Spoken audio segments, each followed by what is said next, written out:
Well,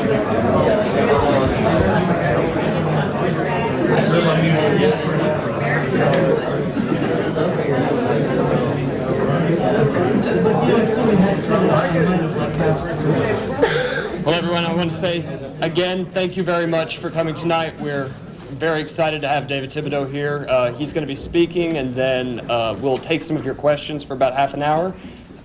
Please help me welcome David Thibodeau.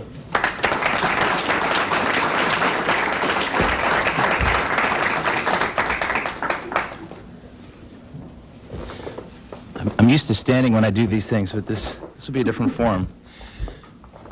Wow. Thank you so much all for coming out. It's a pleasure to be here tonight in the live music capital of the world, Austin, Texas. And I'm very proud to be an Austinite now. And it's different when you do. I've done these for the last couple weeks, done quite a few signings, and it's just different when you see your crowd here from the place that you live. So thank you for coming out. I guess I'll start off at the beginning. I'm going to try to keep it brief. Sometimes I tend to get a little sidetracked because in this issue, there's so much to cover. And one of the problems, I guess I'll start with one of the problems with the trials that occurred in San Antonio 6.5 years ago, up to the Senator Danforth inquest that's going to be occurring on coming up in the next couple months. Is the trials in San Antonio focused on the events of February 28th and the BATF attack. And basically they tried the people, 11 of them, on conspiracy to commit murder charges, which everyone was acquitted of that charge.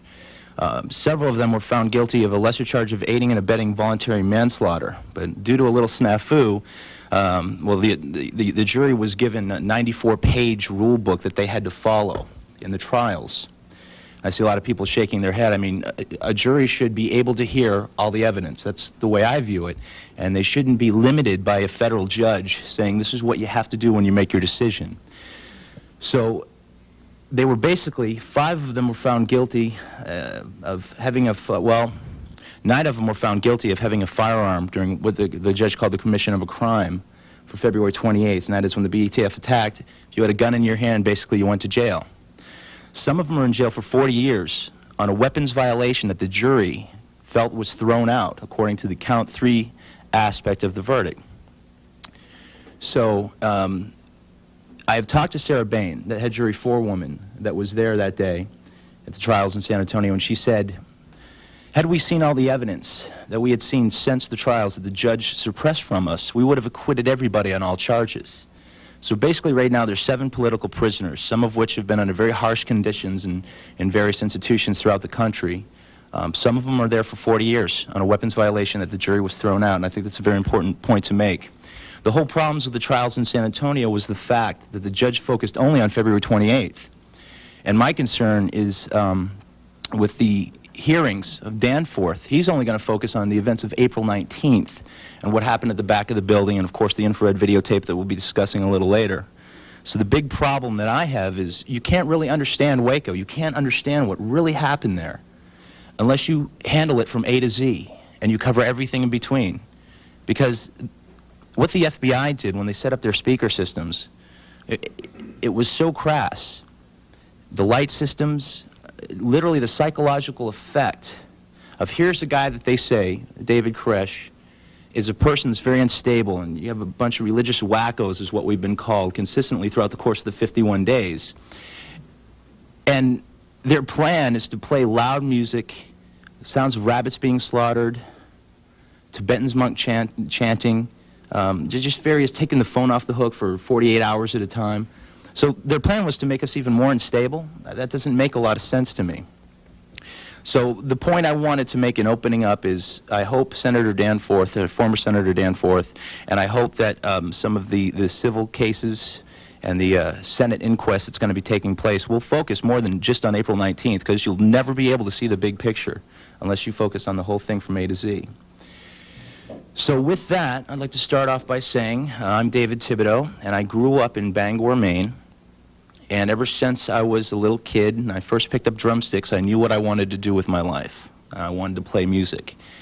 And so I did everything in my power to make that dream happen. Once I graduated from high school, I got a job. I started saving up to go to Los Angeles. I played in several bands, came home from school every single day and played the drums and just lived in that little world. Literally closing my eyes and seeing thousands of people in front of me and just getting off on the rush of what that would be like every day. And that was my only goal in life, setting out in this whole adventure. And I ended up in Hollywood finally, and I graduated from music school. And over the course of the next 6 months or so, I was playing in a band out there, and I had a dead-end job. I was working at Mann's Chinese Theater at the gift shop. And I had one of those stupid red smocks on. And I remember one day I was so frustrated with my life. I looked up to the heavens, or at least I looked up to the ceiling of Mann's Chinese Theater, and I said, Lord, what are you saving me for? You know, when can I finally meet the people that I'm supposed to meet so I can start my life, so I can do what I want to do instead of being in this rut? And I said, you know, just please make this happen. I know that I'm here for a reason. I know that I'm not here just aimlessly walking through life in Hollywood, living, you know, living with a bunch of guys in a one-room apartment. And 2 days later, I was late for a band rehearsal. I had my band members with me, and I made them, literally made them. They didn't want to do it. I made them stop at Guitar Center on Sunset Boulevard so I could buy some drumsticks. And when I did, I walked into the electronic drum room, which I had a very bad habit of doing. They always had a kit set up, and I would always sit down and play it. And there were these two gentlemen that were standing there looking at the electronic drum set, and they asked me if I was a drummer. So I was, and I sat down. I played the drums for them. They said that they would be interested in purchasing this kit, and they wanted to hear it. So I sat down and played for 3 minutes or so. And when I got up, there was a guy in a business suit, and there was a guy in a T-shirt with ragged jeans. It was just kind of really laid back. And the guy, the suit, if you will, approached me, and he says, wow, you know, pretty good drummer. We're looking for one for our band. Would you be interested in getting together with us? I said, yeah, sure. And I'm in a band now, but I'm always interested to play with different people. And so they handed me their card, and I looked at the card, and on the back of the card there was all this religious scripture that was revolving around the kingdom to be set up. I didn't realize that at the time, nor did I really care. I saw the religious scripture, and I handed the card back to him. I said, well, thank you very much. You know, I'm a spiritual person, but I don't believe that I'm really looking to be in a Christian band at this time. And that's when Steve piped up, and he said, well, you know, it's like this. We're not really a Christian band. What we are is we've studied the scripture. I've been all over the world with this guy, David Koresh, and he introduced David. And David didn't really say too much. He just kind of sat back and let Steve do most of the talking. He said, I've been all over the world, and you know, we've studied this book they call the Bible. We've ripped it apart, and we just have some insights to it. And you know, really all we want to do is play music right now, and you know, we do have a message that is revolving around the scripture, but you know, that's really not our focus right now. We just would like to play music with you. And I said, okay. I kind of left with the attitude, don't call me, I'll call you. And a couple days later, you know, things weren't going so well, and I just started thinking about this, and I was really impressed with the suit, and he was a very good orator, you know, Steve Schneider, and David was just real quiet and, you know, kind of mysterious. He said a few things. And then I gave him a call, and over the course of the next day or so, we got together and they had a property in Pomona. It's about 45 minutes out of Hollywood. And we went there and played some music. I thought David was a great guitarist. I met their artist, Cliff Sellers, who had airbrushed guitars. And it was just, they seemed to really have it together. They were very professional, and that's something that I liked. Well, over the course of the next couple months, I got to know him a little better. And specifically, Steve Schneider would come over with some of the guys and give us studies, because I said, you know, we want to show you some of these things out of this book. And I remember the first night, I had my roommates, and they were all sitting around. I said, hey, I forgot to tell you guys, but I have a couple people coming over we're going to have a Bible study. I hope you don't mind. And they were like, why didn't you tell us? You know, I could have gotten a date with my girlfriend, or we could have gone out to the movies or something, you know. And they were literally reaching for their coats when the knock came at the door. And it was Steve Schneider, and it's Jamie Casillo, Greg Summers, just several of the younger guys were there. I even think Cliff was there. Let's see, Peter was there, Peter Hipsman. And you should have seen the look on their faces when the door knocked. And I opened the door, and they all came in and said, hey, you know, you all ready? They had a 12-pack of beer with them. You know, all of a sudden my roommate said, well, you know, I think we can stay for a few minutes and listen to what they got to say. And I just remember when Steve Schneider sat down, and he had this 1-inch margin Bible. You know, we can make your notes. And he opened that book, and every page that he had all this cross references color coded in it. On every single page, it was just absolutely filled with cross references.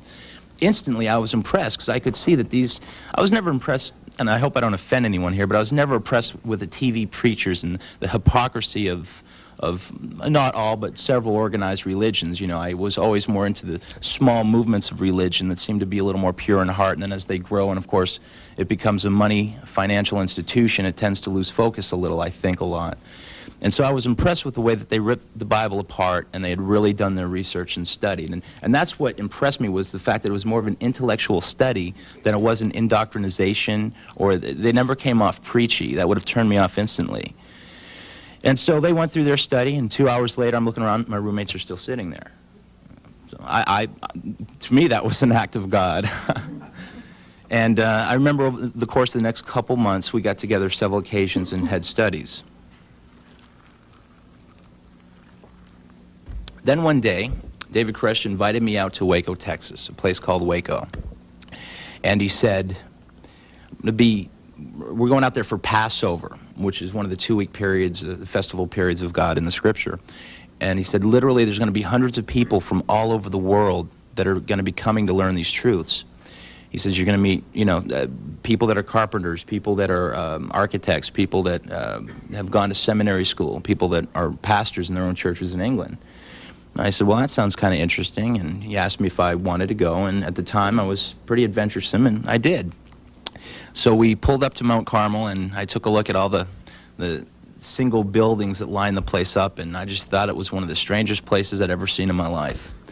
And we got there a week early, so we started playing some music and stuff, and people started arriving, and I started to question these people. I said, why are you here? What do you hope to gain from this? And I must have talked to 10 or 15 different people at various times, and they basically all told me the same thing.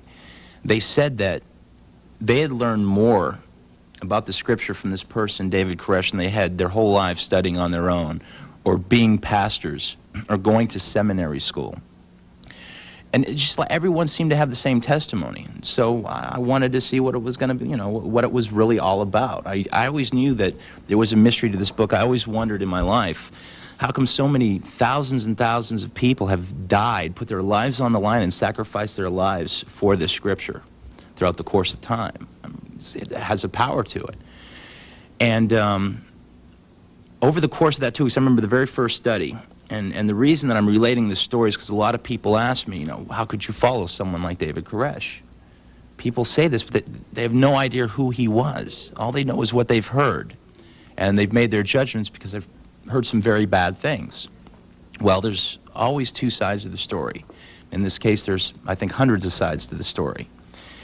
The first study that he gave, he had a Bible, and he held it up. He says, most people see this book and they see 2 pieces of cow leather with a bunch of pages in between. And they spend their life trying to unravel the mystery or get some kind of basic truth out of it. He says, no, when I see it, and he held up to his forehead, he goes, when I see it panoramically, as if it's happening now, from Genesis to Revelation, right now as it's happening. I mean, that was a pretty tough pill to swallow, but over the course of the next 2 weeks, we had studies that would last anywhere from 10 to 12 hours a day. And they were very entertaining. I mean, it wasn't something that I found dry. I mean, I actually started to become involved and become part of this world of the Scripture, and it was something that I started to embrace. And I literally, over the course of that 2 weeks, came to believe, and I wasn't even 100% sure if this was the final message or this was the messenger, but I came to believe that David did see the Scripture that way, panoramically, as if it had happened, as if he had been there.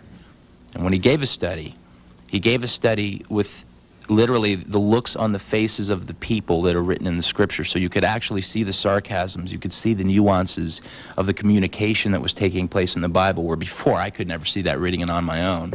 It just made me go to sleep, frankly. And so it was something that held the interest.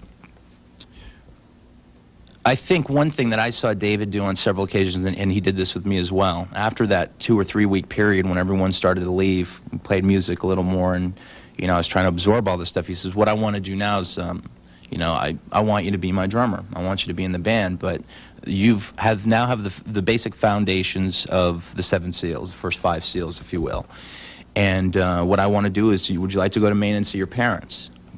Absolutely, I'd love to go see my parents. It was on him, right? Why not? And my head was spinning, frankly. I definitely needed some time to absorb it all. And so he sent me up to Maine. He said, you know, take a couple weeks, take a month, take whatever time you need. If you find that, you know, and ask people about these 7 seals, go to preachers, go to rabbis, go to anybody.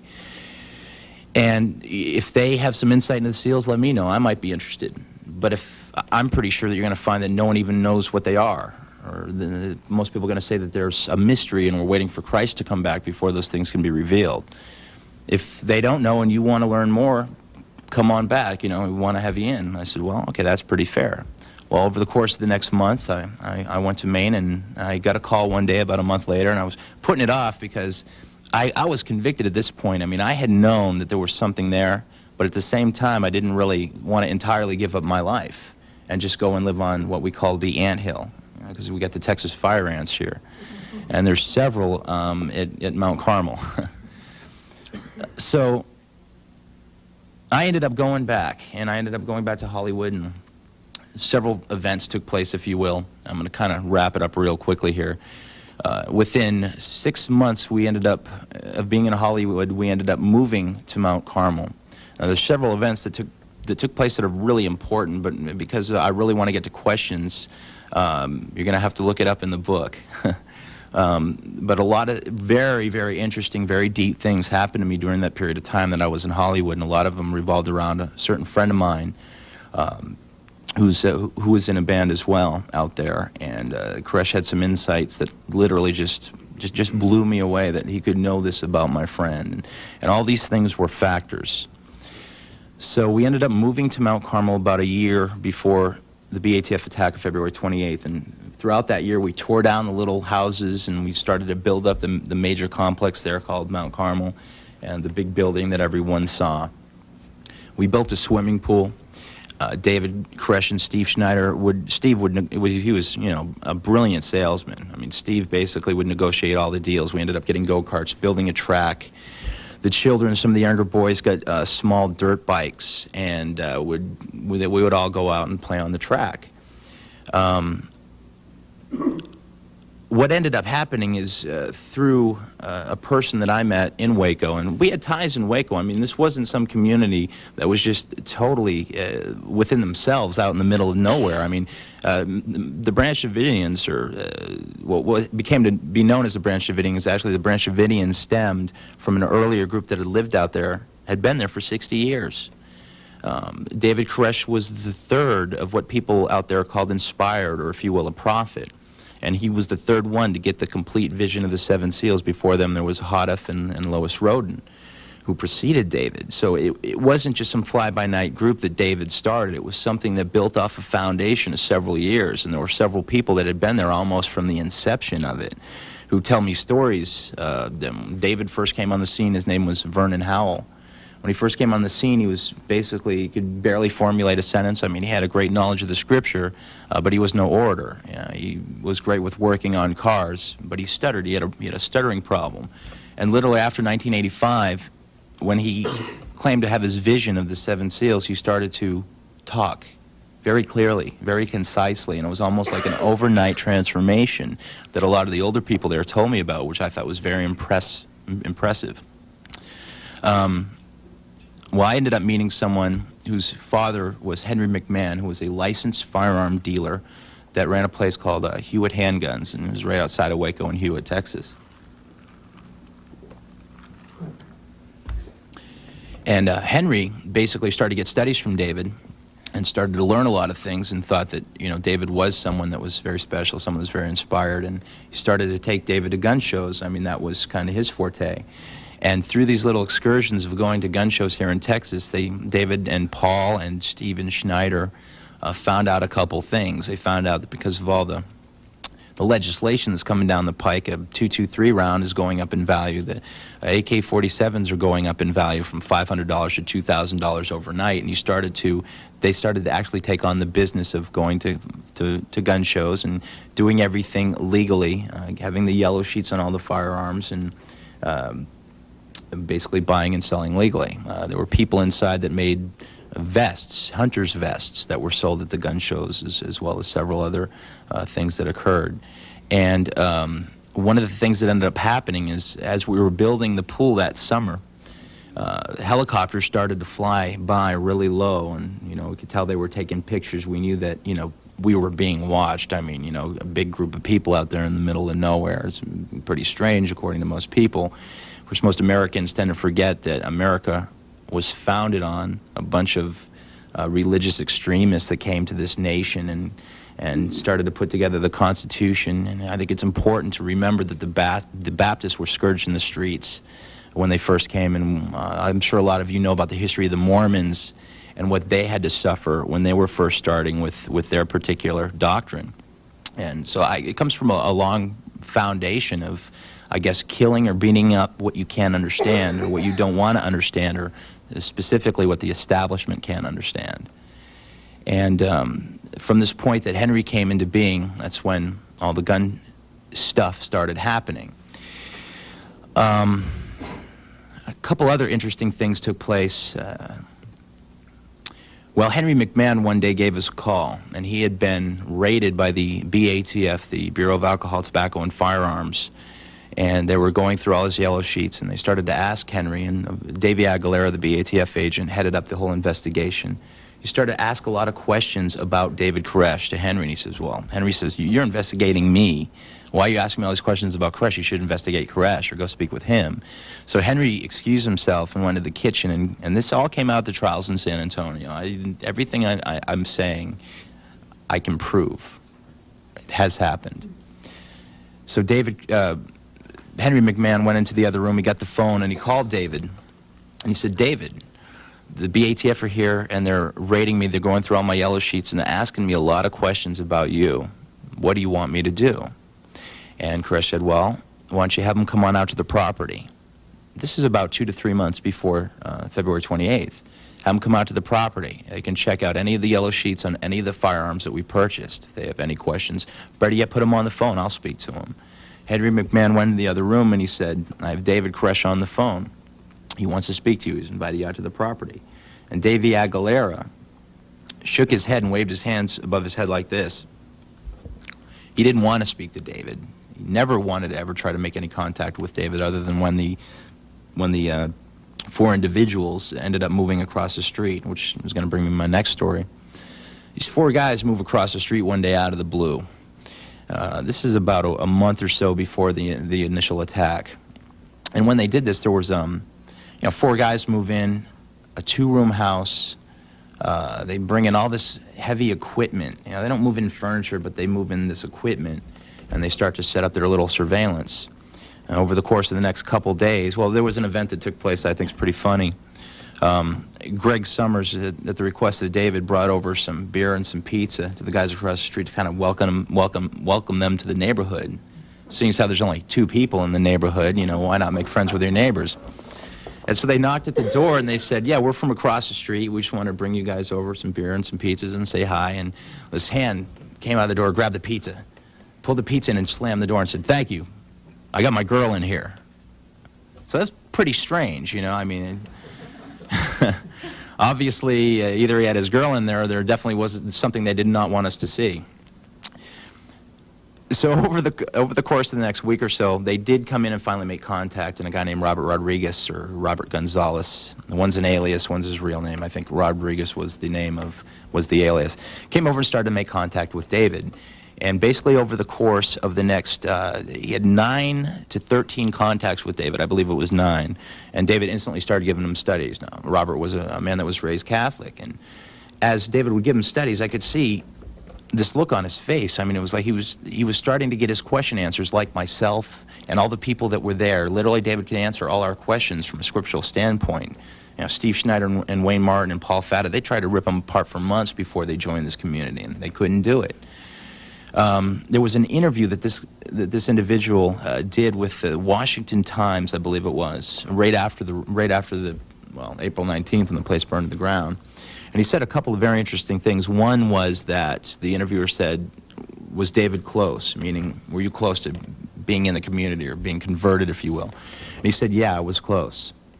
I think that's very interesting. He said in other statements that the agents had to shake him up and say, you're here to do a job. You know, you're not here to get converted, Robert. Come on.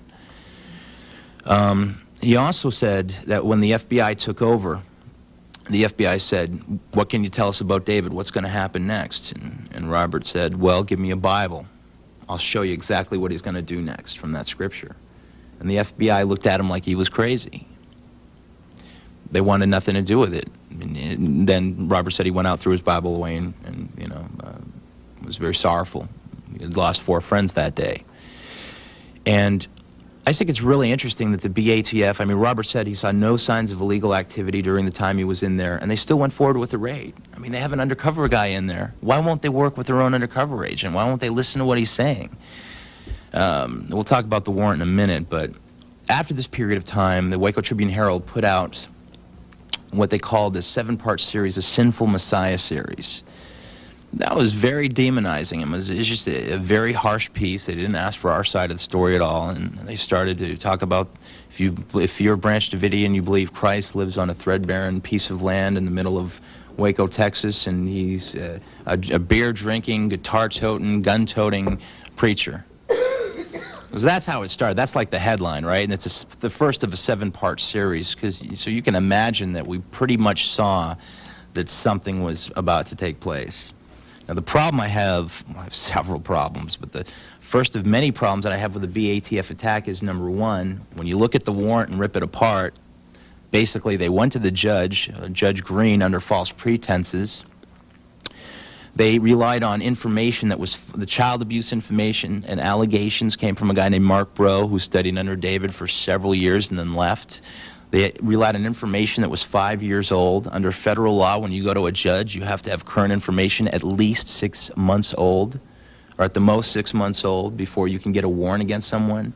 Davey Aguilera, who headed up that report, said that Koresh was receiving upper and lower receivers to put together fully automatic AK-47s. That's a BATF agent. The problem with this scenario is an AK-47 is a solid body firearm. You can't get an upper and lower receiver for it. Therefore, how can you put it together, make a fully automatic weapon that's an AK-47? And now, this is in the warrant.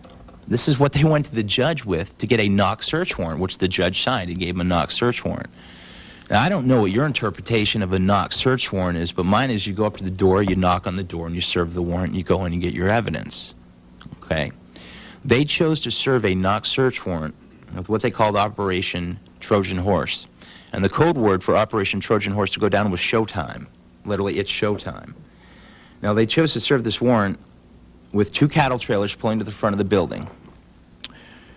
4 or 5 ATF teams. One team was to go to the back of the building. Another team was to go up to the side of the building and go into what they thought was the gun room or the evidence room. And everyone's seen the pictures of that ATF agent trying to break the window and get into that door, jump into the door, and then you see all this fire coming at the ATF agents, and you see the guy go down the ladder. Another group of ATF agents was to go to the front door and quote-unquote serve the warrant that no one ever saw in their hand and was sealed up. When the FBI had asked for that warrant, they said, oh, it was all shot up in the raid, so we can't produce that warrant. Literally, that was sealed up until after April 19th. No one ever saw that search warrant. Another group of ATF agents was to go to the front of an area where we had a penned-up area with 5 Alaskan Malamutes, Fawn and her 4 pups, and their job was to suppress the dogs. Now, there was an ATF, and I'm going to call it exactly what it is. There was an ATF propaganda film that was put out. It was played on HBO. I saw it on Court TV, of all things, the other day. I mean, on Court, I was absolutely disgusted.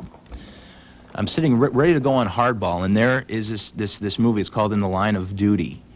And the reason I bring this up is because Phil Pendergraft, the man that wrote that, was given all this false information, put this movie out. It was made during the siege before April 19th.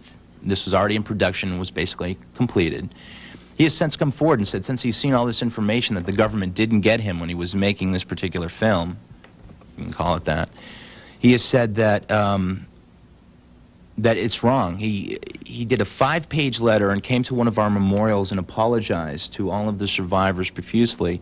And in his 5-page letter, he likened himself to, I hope I get this name right, Leni Riefenstahl, who was the woman who did all the Hitler documentaries. And once Leni went into Poland and saw what Hitler was really doing and what the Nazis were all about, she pulled out and all of a sudden became really, really quiet. Well, this guy with much shame, likens himself to her because he made a propaganda film. And the reason I bring this whole little story up is because in their film, the ATF agents go up to the penned-up area where the dogs are with fire extinguishers, and they start spraying the dogs. And let me tell you, they didn't have fire extinguishers that day. They shot those dogs in cold blood. From the trial testimony, some of the testimony indicated that the very first shots may have been fired at the dogs in the penned-up area from the ATF agents.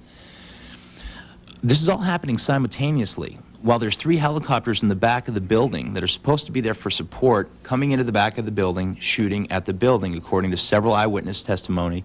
I personally saw the evidence of the bullet holes that had to come from the sky. They were in the ceiling with literally sheetrock hanging down. I saw they shut up our water tanks. I literally got on my knees and I looked through the entry and the exit wound. The bullet came from right where the tank is conclave.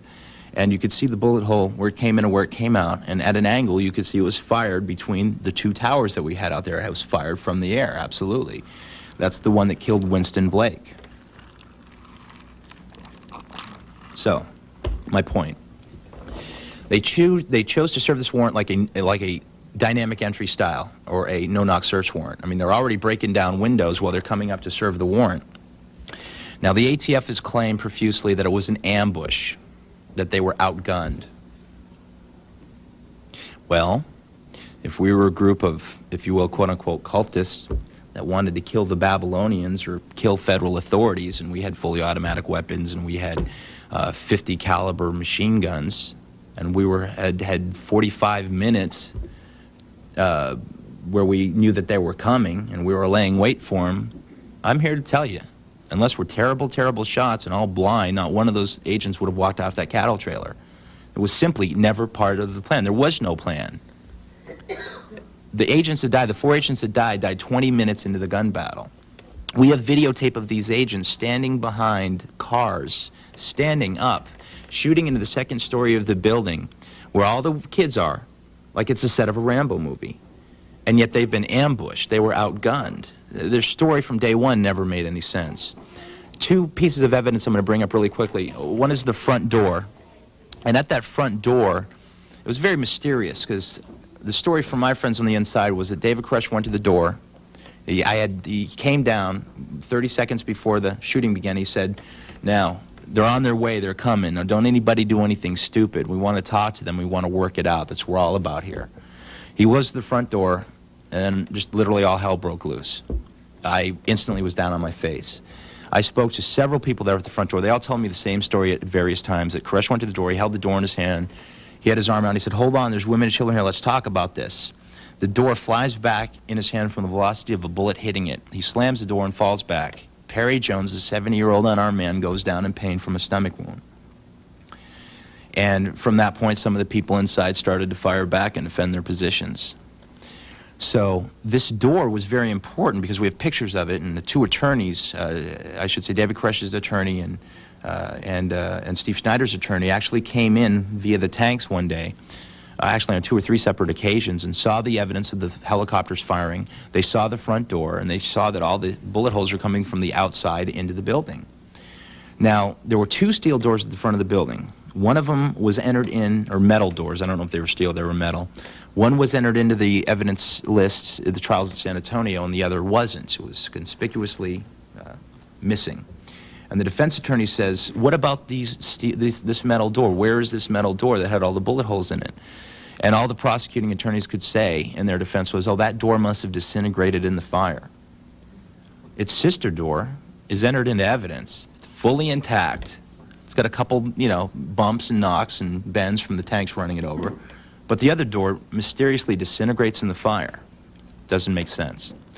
The second little piece of information that I want you all to know about is the fact that the ATF were recording us. They had cameras at their surveillance house running all the time. The FBI, when they came in and took over the scene, the first thing they said was, we want all the videotape of the early stages of the raid that you have. The ATF said, we don't have any videotape of the early stages of the raid. I'm afraid all of our cameras malfunctioned.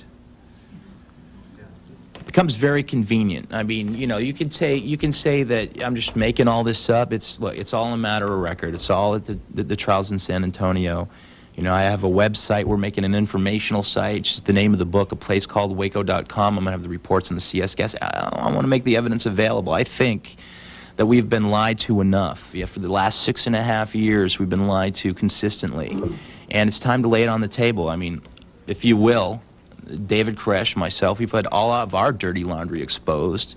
Why can't the government do the same thing and say, well, let's, you know, I think the American public can take it. I think we can take the truth, and I don't think it should be suppressed from us. I think that's why we have a constitutional nation. I mean, I was raised very patriotically. I remember reading in the history books, Valley Forge, you know, how our forefathers, the people that died so we can have this kind of freedoms that we have in this country, have a constitutional foundation.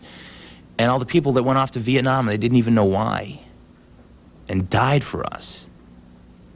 And yet, our government can pull this on us. It's just a terrible thing. You know, it's a terrible thing. And all I've ever said since day one is let's lay it all out on the table. Well, as you can see, this is going to create an atmosphere of mistrust, which of course it did. And over the course of the next 51 days, the FBI takes over. And you know, we felt that we'd have a better time with the FBI than we did the ATF. And a lot of things happened. They set up the speaker systems. They started to use the psych ops. And they actually consulted Russian specialists so they could make sure to get the best psych ops. And I guess they figured we'd be like, was it Noriega when they went into Panama and he was holding out and they started to play rock and roll music? Well, the day they set up the speaker system, the very first thing they played was an old Alice Cooper album. Hey, that just delighted me, you know, and Jamie and some of the younger guys were like, excellent, started calling in for requests, you know, hey, you know, the new Def Leppard album came out and we're in a siege, you think you can play that for us? They weren't too happy about that, and that's when they started to change their tone, and they had the rabbits being slaughtered and the phone off the hook for 24 hours, 48 hours, whatever it was. And, you know, from that point on, things just got worse and worse and worse. And through the course of the FBI controlling all the media attention and basically telling you what to think, we became the craziest bunch of religious wackos you'd ever seen on the face of the earth that probably deserve what they got. I mean, I think thousands and thousands of people are coming around now. And they realize they have been lied to, but I think that the general American public still holds that perception. And I think that's too bad. Some of the people at Mount Carmel, I just want to go on record as saying, were the most brilliant people I've ever known in my life. I mean, I love to be around people that are better than me. I like to play with musicians that are better than me, because that's how you grow. You know, I like to be around brilliant people. And they were the most brilliant I've ever known. Wayne Martin, the Harvard-educated attorney. Steve Schneider, who taught classes on comparative religions. Livingston Fagan, one of the gentlemen that's in jail right now, who's been in solitary confinement for years. Livingston Fagan, he was a pastor of his own church in England. He came over to study, and I think it's important for people to know that a third of the people that lived and died at Mount Carmel were black. Where's the ACLU when we needed them? You know, I mean, Rodney King, we had riots in the streets. But no one knew this. No one knew that it was such a diverse group of people and cultures that existed at Mount Carmel. It's time people knew.